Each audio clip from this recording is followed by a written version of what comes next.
Hi. Sunday morning, Sunday early மார்னிங்கே எழுந்தாச்சு. எழுந்ததுக்கப்புறமா மேலே போயிட்டு செடியெலாம் கொஞ்சம் பார்க்கலாம் அப்படின்னு சொல்லிட்டு மேலே போயிருந்தேன்.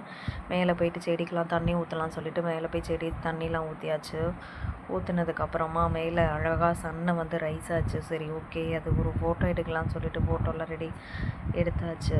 எடுத்ததுக்கப்புறமா அழகாக அதை பார்த்துட்டு ரசிச்சுட்டு இருந்தேன். சரி, பாப்பாவும் வந்தா, பாப்பாவும் நானும் செடிக்கு தண்ணி ஊற்றுறேன் அப்படின்னு சொல்லிட்டு அவளும் செடிக்கு ஊற்றுறேன் தண்ணி ஊற்றுறேன்னு ஊற்றிட்டு இருந்தா. 2 பேரும் சேர்ந்து ஊற்றிட்டு அதுக்கப்புறமா கீழே வந்தோம். கீழே வந்துட்டு டீ போட்டு குடித்தோம். குடிச்சிட்டதுக்கப்புறமா சின்னதாக ஒரு ஃபங்க்ஷன், அதனால் அங்கே போயிட்டு அட்டன் பண்ணிட்டு வந்தோம். ஓகே, ஆஃப்டர்நூன் என்ன லஞ்சுன்றதை நான் அந்த நெக்ஸ்ட்டு விலாகில் போடுறேன். Okay, bye bye. நெக்ஸ்ட் வீடியோவில் பார்க்கலாம். ஓகே, பாய்.